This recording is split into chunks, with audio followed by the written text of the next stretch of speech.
Amen.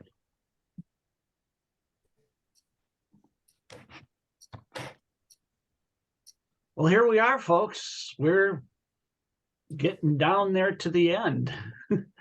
And today we're going to start out by taking a look at one of the probably most misunderstood people in all of the New Testament. You know, Thomas over the years has gotten a bad rap. How would you like to be known as Doubting Thomas?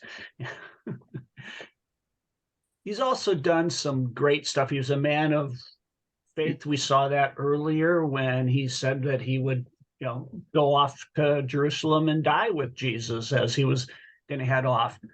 History tells us that Thomas, this man of doubt, after Jesus ascended and sent the disciples off, he went through what's now modern-day Iran and into India and was instrumental in spreading the gospel through that region. In fact, there's parts of India today that you name your children Thomas after Saint Thomas. There's this idea in Indian culture that if you name your children after, the more gods you can name them after, the more blessed they're going to be. That's why, my wife works with some people that have some really long names because they're named after a myriad of Hindu gods. She also worked with a guy whose name was Thomas. And he would say, man, that's tough to live up to that reputation, because St. Thomas in the Christian community in India is held right up there where we would put like the Apostle Paul today. Here's where he gets that moniker, Doubting Thomas. It's in this section here. So who would like to read we're in chapter 21, or chapter 20, excuse me. Who would like to read verse 24 through, let's go through 31 for me. Susan, go for it.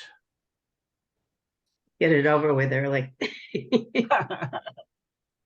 Now Thomas, one of the 12, called the twin, was not with them when Jesus came. So the other disciples told him, "We have seen the Lord." But he said to them, "Unless I see in his hands the print of the nails, and place my finger in the mark of the nails, and place my hand in his side, I will not believe." 8 days later, his disciples were again in the house, and Thomas was with them. The doors were shut, but Jesus came and stood among them and said, "Peace be with you." Then he said to Thomas, "Put your finger here and see my hands, and put out your hand and place it in my side. Do not be faithless, but believing." Thomas answered him, "My Lord and my God." Jesus said to him, "Have you believed because you have seen me? Blessed are those who have not seen and yet believe." Now Jesus did many other signs in the presence of the disciples, which are not written in this book. But these are written that you may believe that Jesus is the Christ, the Son of God, and that believing you may have life in his name. Thanks. What's interesting about this is how sporadic Jesus is appearing to his disciples. He shows up here, he comes here, a week later he shows up here again. Imagine being those disciples. You've just spent 3 years with Jesus.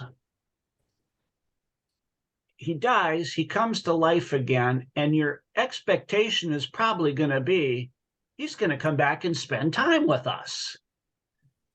But yet he's coming and he's going. So you can kind of understand Thomas's confusion here when he comes back. He wasn't there when Jesus appeared in the upper room that first time.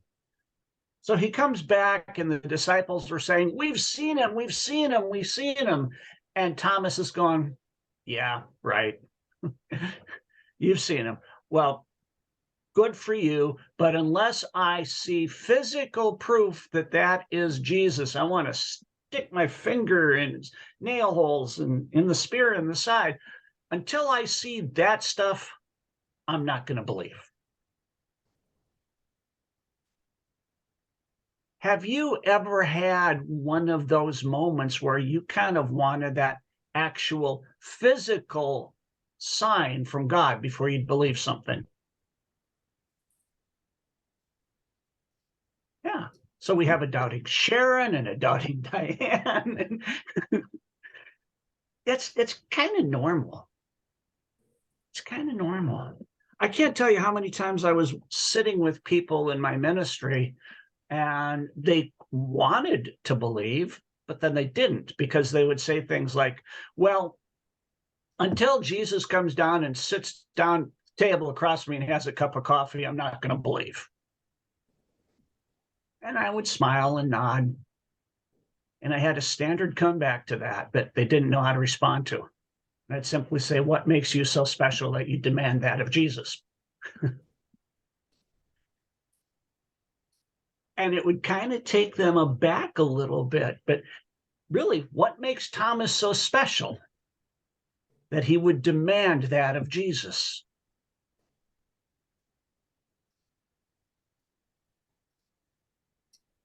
But the flip side of that is Jesus understands how special Thomas is. So he doesn't wait for the questions. When he shows up in that room again, doors are locked, windows are shut, he just he's right there in the middle of it. He simply says, well, first he greets them with that peace be with you greeting.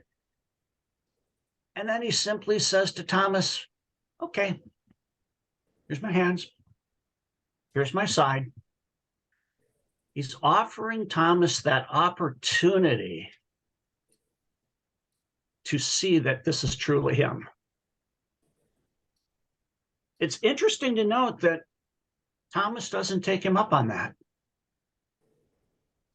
That's what he was saying he would demand. That's what he was saying. This is the only way I'm going to believe. And when the opportunity presents itself, he doesn't avail himself of it. I like that. I like that. There's something about the mere presence of Jesus that eliminates Thomas's demand for physical proof. That gives us all a whole lot of hope. Because there are times when we are in the world and people don't want to hear about Jesus because they don't see him. There's times in our own lives that we demand that sign from God or something. That's our human side speaking. But there's that spiritual side deep inside of us, that Holy Spirit that doesn't need that proof. I really like that. But I also like how Jesus kind of nudged Thomas a little bit here. He says, yeah, you believe because you've seen me. But blessed are those who believe even though they haven't. I think that was all the inspiration that Thomas needed to head off to parts unknown and to go preach the gospel. I think that was that divine spark that jump-started Thomas's ministry, simply because Jesus kind of challenged him on that. I was fascinated on Sunday listening to the bishop's address when he was talking about, what the future for the Episcopal Church is going to look like. And he was very, very true and very clear that who we think we used to be was never who we were. And that's pretty true in a lot of churches. It's that old adage, the older I get, the better I was at things I never did. That's kind of what life in the church is like. The further away from an event or a time period that we're growing to, the less we remember accurately, and the more we kind of project the things we hoped it would be. But to me, that was kind of that same little nudge that Jesus gave Thomas. Don't do things the way they've always been. Go out there and tell the world about me in whatever way you can. And that's what Thomas did. I just like that how John says Jesus did a whole lot more. But I've written these for you so that you may believe and that you may have life in his name. If you want to know the reason why John wrote the things he wrote, especially why he highlighted certain miracles, left others out, he tells us right here, this is the purpose behind this gospel. It's not to fill in the blanks that Matthew, Mark, and Luke didn't fill in. It's not to continue the story of Jesus. It's not to take up space on somebody's library shelf down the road. It's written so that we may have faith. That's why studying this stuff is so important. That's why even just reading the gospel is so important. Because it's designed to strengthen faith in the believers and to open the eyes of the people who don't know Jesus. That's why it's such a powerful book, because it does both. It enlightens and it strengthens.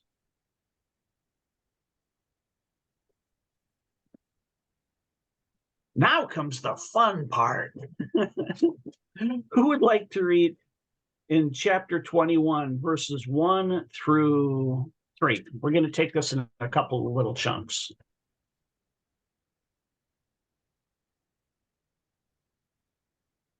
Go for it, Diane. After these things, Jesus showed himself again to the disciples by the Sea of Tiberias, and he showed himself in this way. Gathered there together were Simon Peter, Thomas called the twin, Nathanael of Cana in Galilee, the sons of Zebedee, and 2 others of his disciples. Simon Peter said to them, "I'm going fishing." They said to him, "We will go with you." They went out and got into the boat, but that night they caught nothing. Thanks. Now, this section of John's gospel has caused a little confusion amongst scholars over the years. Some people believe that the original gospel ended at verse 31 of chapter 20, and that John wrote this at a later date, kind of as a prologue, as he was getting older and he was thinking, oh, there's a couple of stories that I need to tell here still.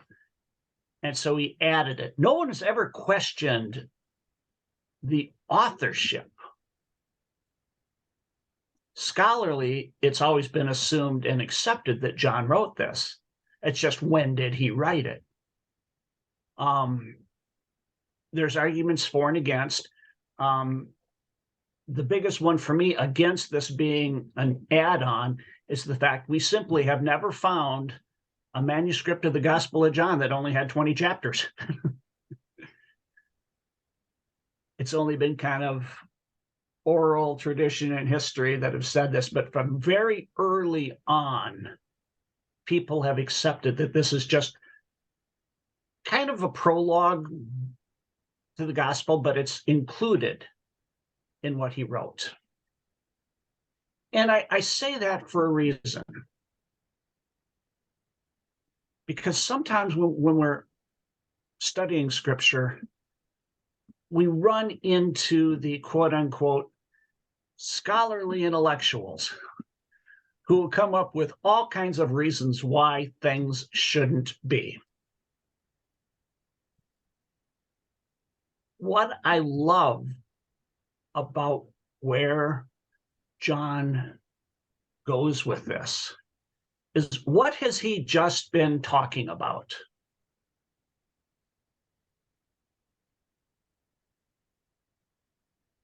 That intellectual unbelief, unless I see the proof. That's Thomas. And I tend to look at John as not just a great disciple, but an amazing author. And it would be just like him to set us up by talking about this whole idea of intellectual unbelief, and then throwing something on at the end that's going to cause people to have questions and doubts. But he wants us to draw deeper into this whole discussion about what does all of this mean. I mean, he gives us the answer right there. It's all about faith. It's all about drawing people deeper into a relationship with Jesus. There's so many things about this little snippet that I just find fascinating. Number one, why did they go fishing?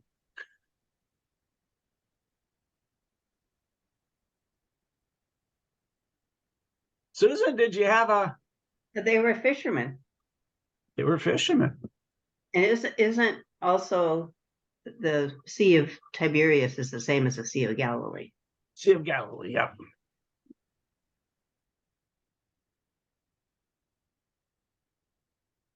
There's something comforting in your time of grief and doubt and questioning about going back to a familiar, comfortable activity, especially amongst men. I see that all the time.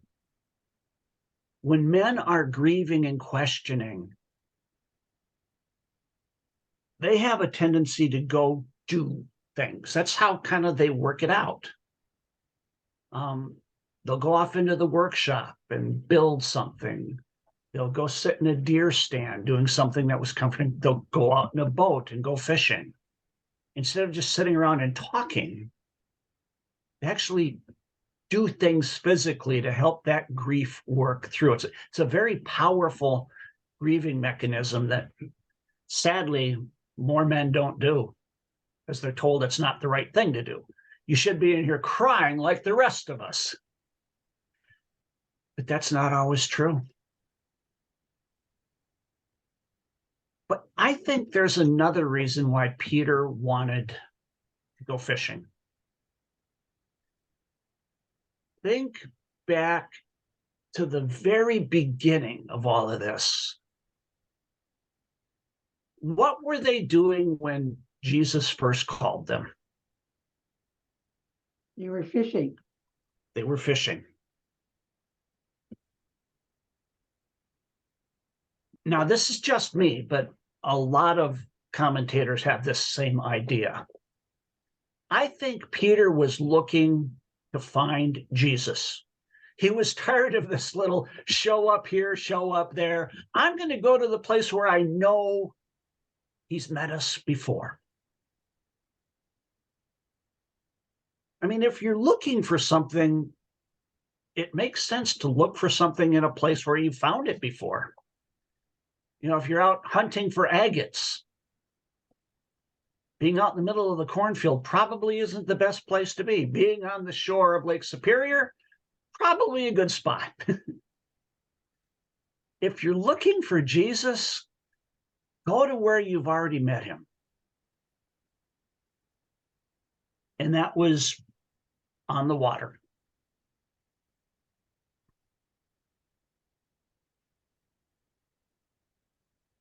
Who would like to read verses 4 through 9 for me?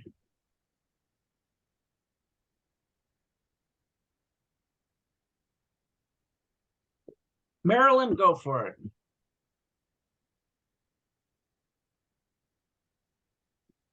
But when the day was now breaking, Jesus stood on the beach, yet the disciples did not know that it was Jesus.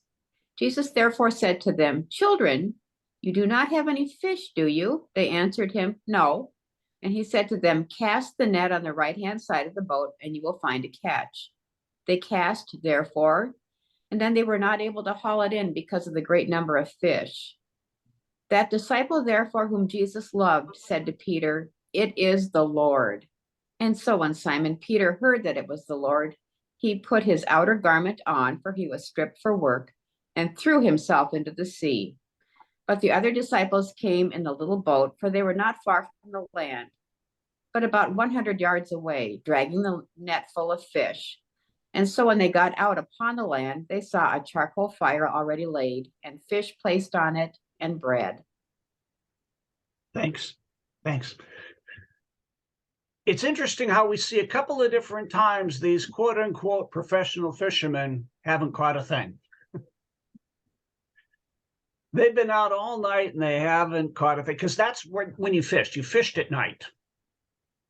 And you would go out into the shallows, because at night the fish would come in closer into the shallow water and they would feed on all the little minnows and bugs and insects that were stacked up against that shoreline break. But they didn't do very well. But they see this figure on the shore who says, "Do you have any fish?"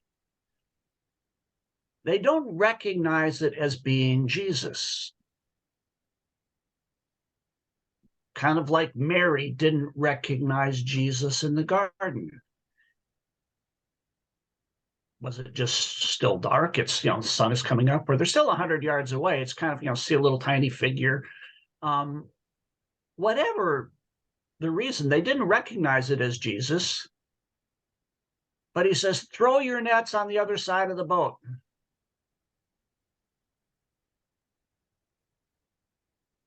These guys had a choice at this point. They could have said, "Who are you to tell us how to fish?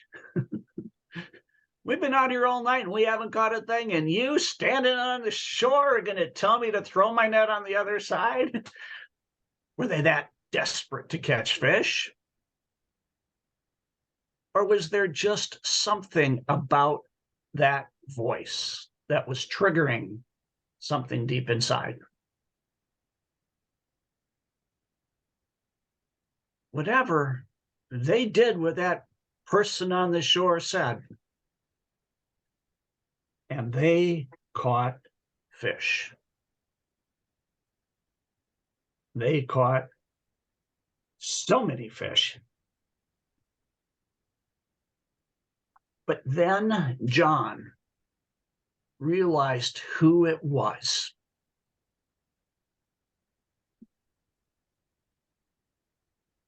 John said, "That's the Lord." And Peter, the same Peter who earlier had denied even knowing Jesus, doesn't even want to wait for the boat to get to shore. Jumps in the water and starts to run. Just like he ran to the tomb, he runs to the shore. And that's not an easy task, by the way, running in water. It would have been a lot easier for Peter to wait in the boat till it got to shore. Peter's not about to do the easy thing. He just wants to try to get to Jesus as quickly as he can. And when he gets here, what does he find?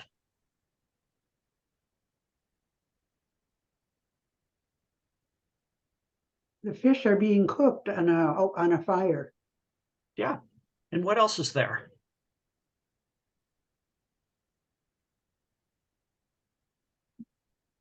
Bread. Bread. Yeah. Sound familiar?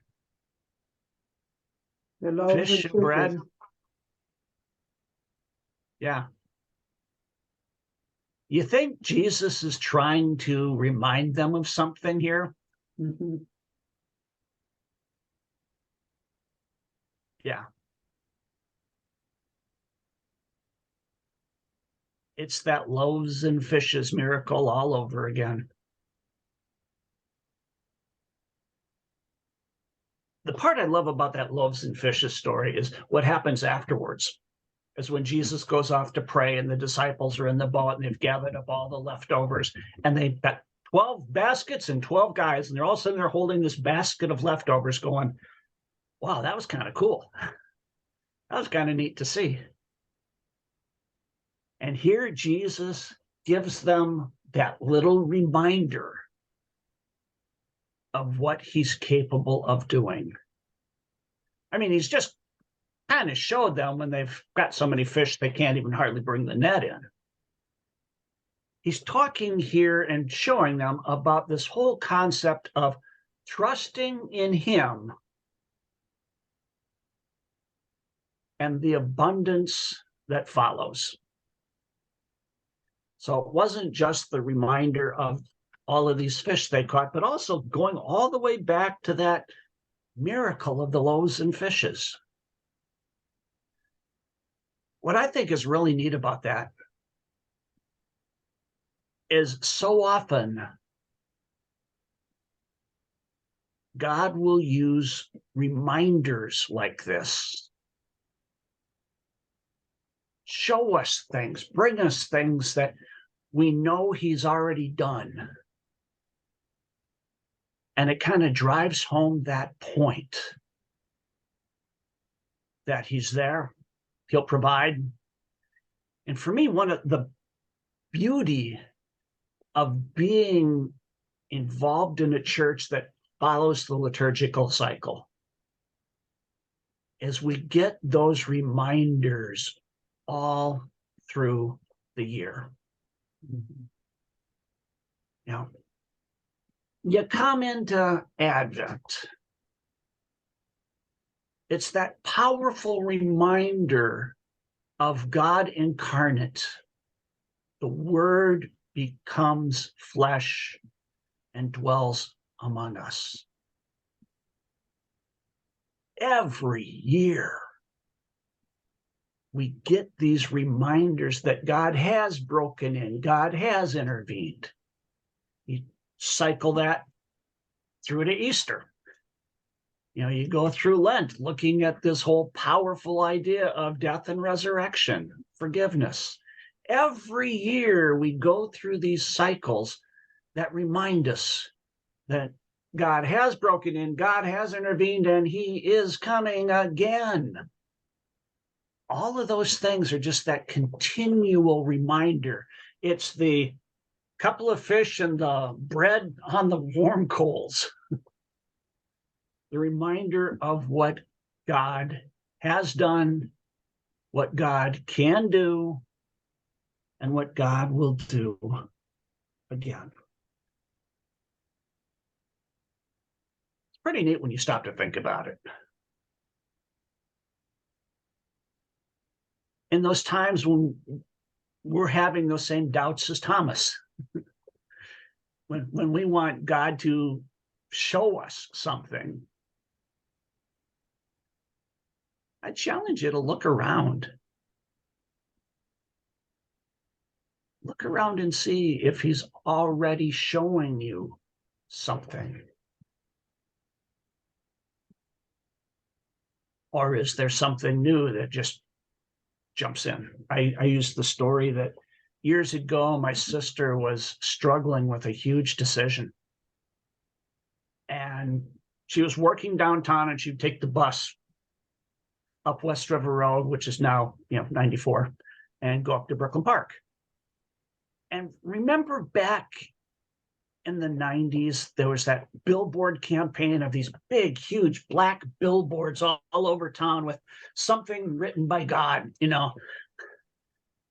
loved the wedding, invite me, or love the wedding, invite me to the marriage. God, that love your neighbor thing, it wasn't a suggestion. God.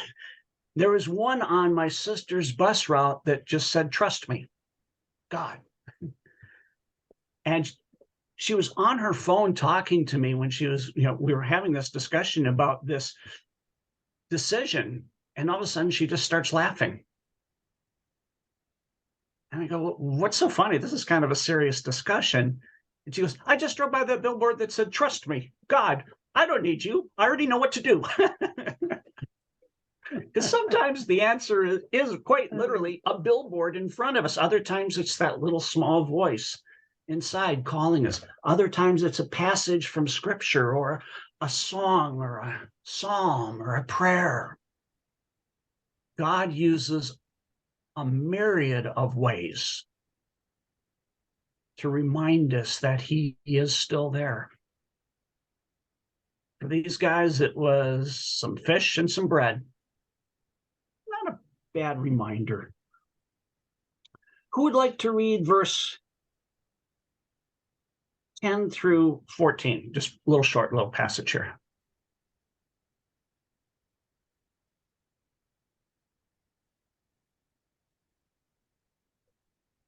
Diane, go for it. When they had gone ashore, they saw a charcoal fire there with fish on it and bread. Jesus said to them, bring some of the fish that you have just caught. So Simon Peter went aboard and hauled the net ashore full of large fish, 153 of them. And though there were so many, the net was not torn. Jesus said to them, come and have breakfast. Now, none of the disciples dared to ask him, who are you? Because they knew it was the Lord. Jesus came and took the bread and gave it to them, and did the same with the fish. This was now the third time that Jesus appeared to the disciples after he was raised from the dead. Thanks. What do they say? Third time's the charm. They finally understood. They were all on the same page. Now, remember, this is that same group of guys that when Jesus would say something, they would kind of turn and talk amongst themselves. It's like, what's he mean? What's he saying? They didn't need to do that now. They all understood who Jesus was, but more importantly, they understood what this meant. Their lives are going to be different from now on. They don't know how. They don't know what they're going to do, but all they know is that if they trust in Jesus, it will be filled with abundance. Now, this is the second time we've seen this, Jesus telling them to throw their nets out, and it's filled. The first time, we don't see it in John, we see it in Luke. The nets tear. This time, John makes it very clear that the nets didn't tear. And I think he does that for a reason. Because there are many people who use this story as a reason to say that, well, the Gospels aren't really real because John says this and Luke says this and Matthew says this and it's out of order and blah, blah. And, many people are seeing, well, this is really happening at the beginning, that Jesus is calling them. And John is making it clear, no, that was something totally different, because here the net does not tear. Well, the previous one, it did. So he's making it really clear that this is a totally separate event. Same idea. Same idea. But different events. Because after that first event where Jesus meets them and asks those same questions about, have you caught any fish? And throw your net here. And, it's overflowing and the net tears. He tells them, follow me. This is going to be wrapped up with Jesus saying the same thing. Follow me. The first time, they physically followed. Jesus started walking away and they literally left their boat and their nets behind and started walking after Jesus. This is going to be a more spiritual following because he is leaving. They don't know that yet. But they're all agreeing that we will follow him.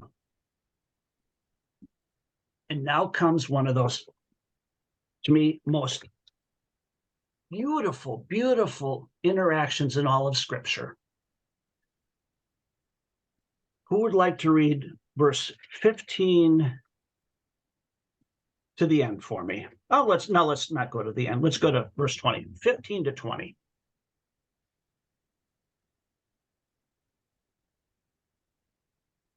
Catherine. When they had finished eating, Jesus said to Simon Peter, "Simon, son of John, do you truly love me more than these?" "Yes, Lord," he said, "you know that I love you." Jesus said, "Feed my lambs." Again, Jesus said, "Simon, son of John, do you truly love me?" He answered, "Yes, Lord, you know that I love you." Jesus said, "Take care of my sheep."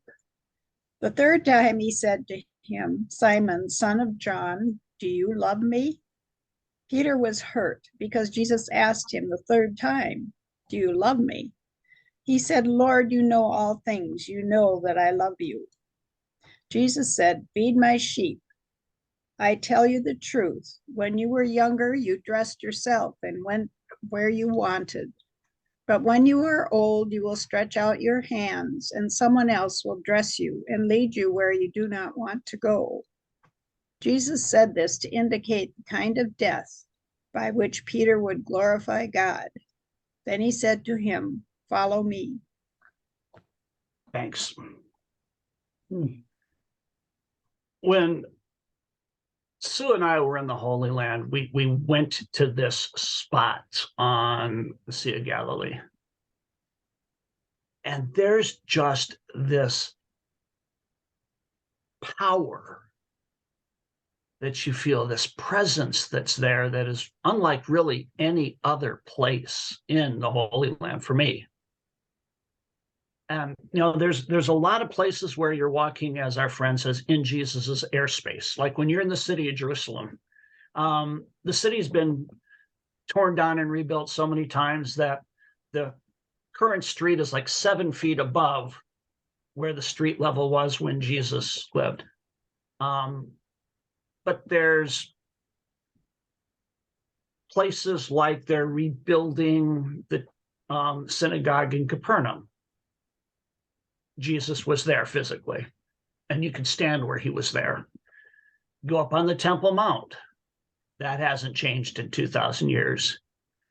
Here on the shore, this is the same shoreline that Jesus walked on. And it's here that we use the word reinstates Peter. I like to say he reminds Peter of something important. It's just this really powerful place because this is a powerful, powerful interaction. First, he says, "Simon, son of God, son of John," excuse me. It's kind of a more formal setting than just saying Simon or Peter. It's like when I was a kid and I did something wrong. I knew my mom was serious when she used my full name.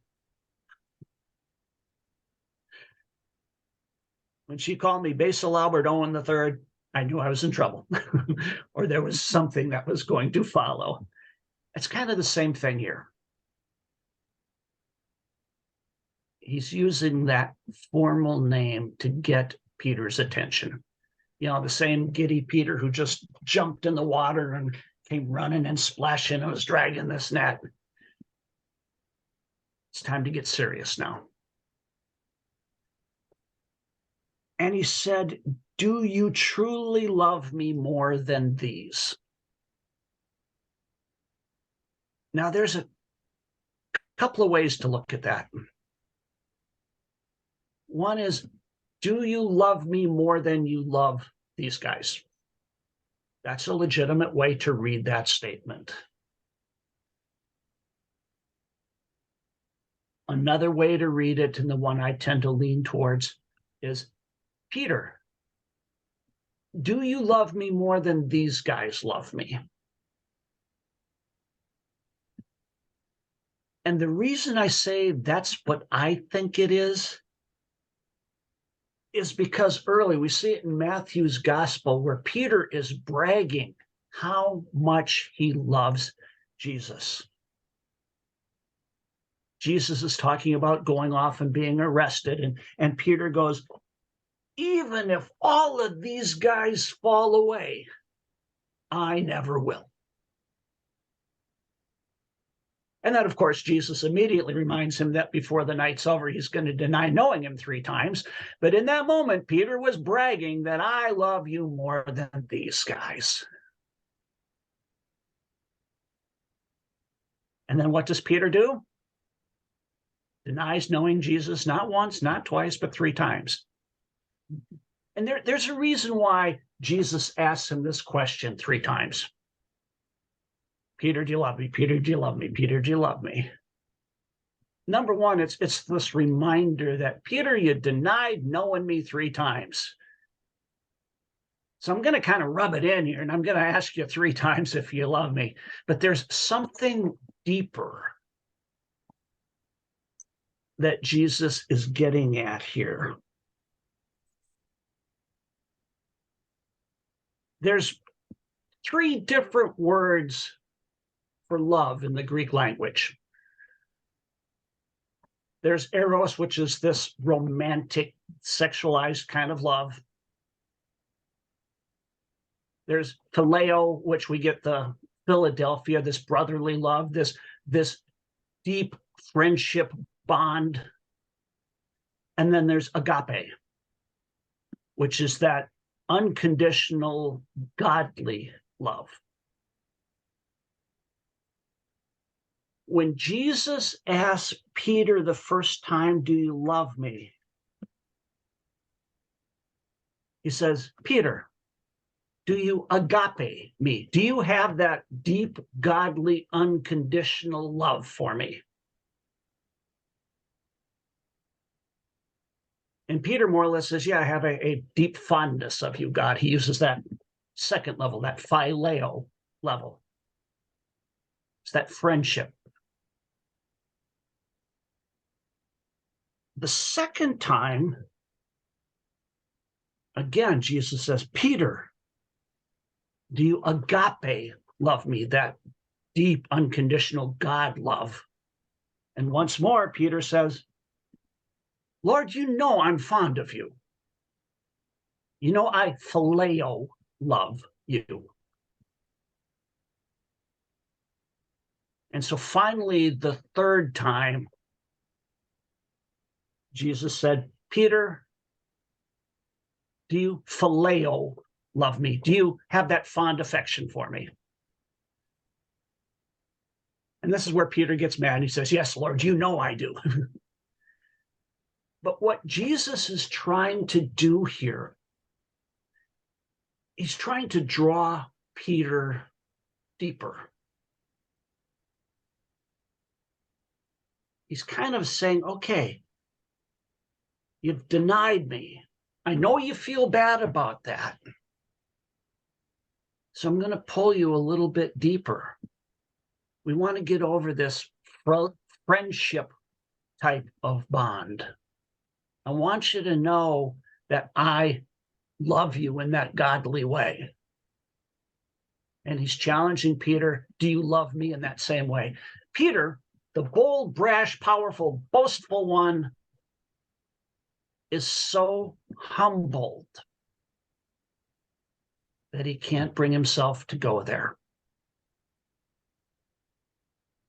This is that point. It's kind of like when you watch those Western movies and they're trying to break the wild bronco and they throw the rope on him and somebody gets on and the horse is just bucking around and finally the horse settles down and is quote unquote broken. This is the moment where Peter was broken.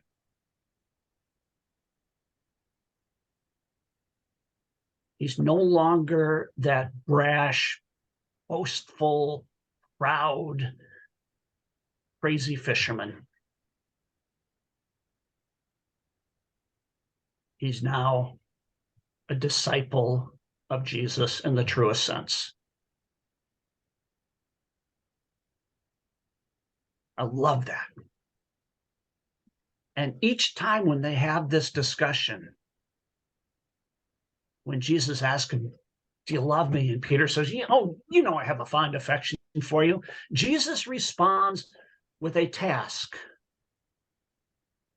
Starts out saying, feed my lambs. Lambs. The little ones. Take care of those, feed those who have a weak faith, the newly converted. Then after the second time, he says, take care of my sheep, not just feed them, but shepherd them.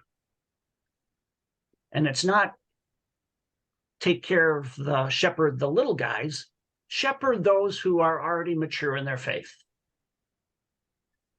And then finally, he said, feed my sheep. Just like you're feeding the little ones, feed those who are mature.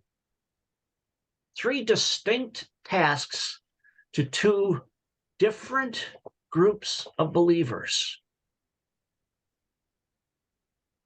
But that's what Jesus is calling Peter to do.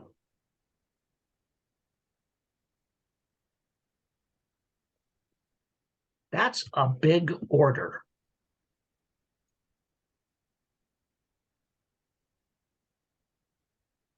But Peter needed to be broken, just like a wild bronco needed to be broken in order to be able to do that.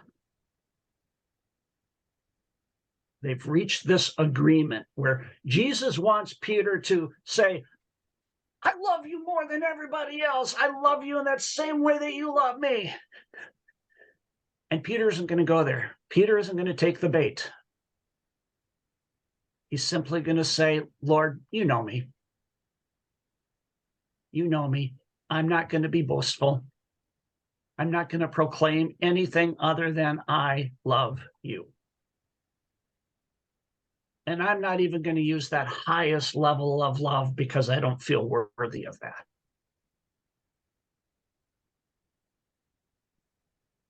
That's beautiful. That is beautiful.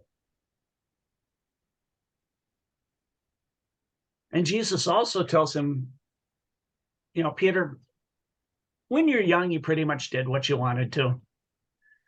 But there will come a time when somebody else is going to dress you and somebody else is going to lead you off to where you don't want to go. He's talking about how Peter is going to eventually die. These guys are all going to be martyred for their faith. And what we see through history is Peter's devotion to Jesus was such that he refused to be crucified in the same way that Jesus. He refused to die upright. Just no, I'm not good enough to die like my Lord. Crucify me upside down. And that's what they did. To his dying day, Peter was putting his love for Jesus above his love for self. That's what a transformation can do to a heart. And that's what it did for Peter. And that's what it can do for us.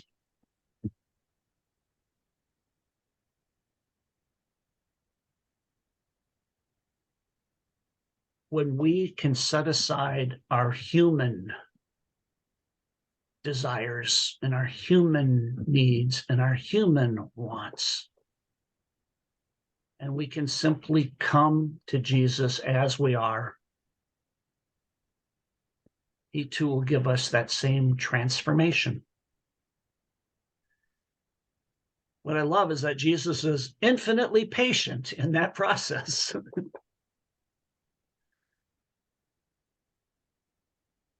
And he will wait and he will wait and he will wait until we as mere human beings can finally stop denying or demanding that he do things our way.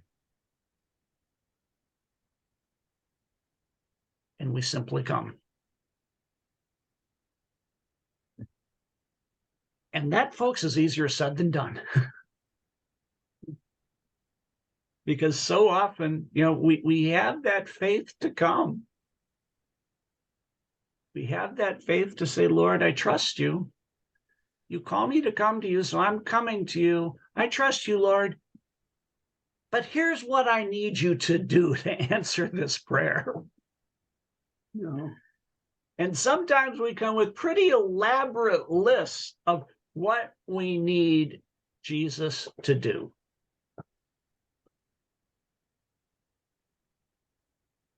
Instead of simply coming and saying, Lord, your will be done. Now, Jesus could have had that great conversation with the Father when he was in the garden, could have said, Lord, I don't want to do this. Well, he did say, I don't want to do this, but he could have come up with all sorts of other alternatives to this whole crucifixion thing. Because let's face it, that wasn't pretty. That wasn't a fun thing to go through. And the human side of him could have said, Lord, there's got to be another way. Let's find that ultimate, absolutely perfect sheep. In fact, I'll create one for you. But he didn't do that. He simply went through that emotional human process and came back to that deep spiritual side that says, your will be done. That's where we leave it for today. We're almost done, folks. We just got one brief little section left. And I'm going to give you homework too. Yeah, Diane, I saw the eyebrows go up. It's not elaborate. It's not difficult. But here is your assignment for next week. Take some time, reflect back on this entire book of John, and pick either a passage, a phrase, an event, a person, and in just one or two short sentences, not one or two pages, one or two short sentences, say why that person, place, thing, event is important to you.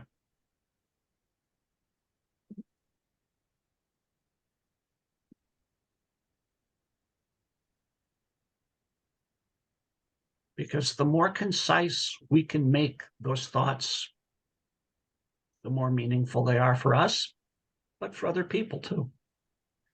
Because if somebody ever asks you, have you ever studied the book of John? Number one, you can say, oh yeah, we've done it a couple of times.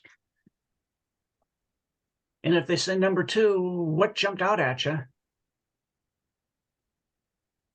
I'd hope that by the end of this, you'd have an answer.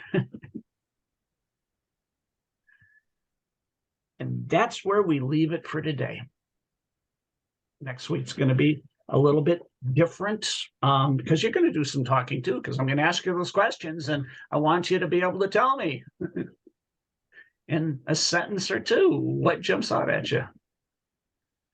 That's all I got for today, folks. I promised I was going to be done on time, and I am on time, if my clock is correct. So, any questions? Thank you. Thank you. Thank you. Wow. Thank you very much. Oh,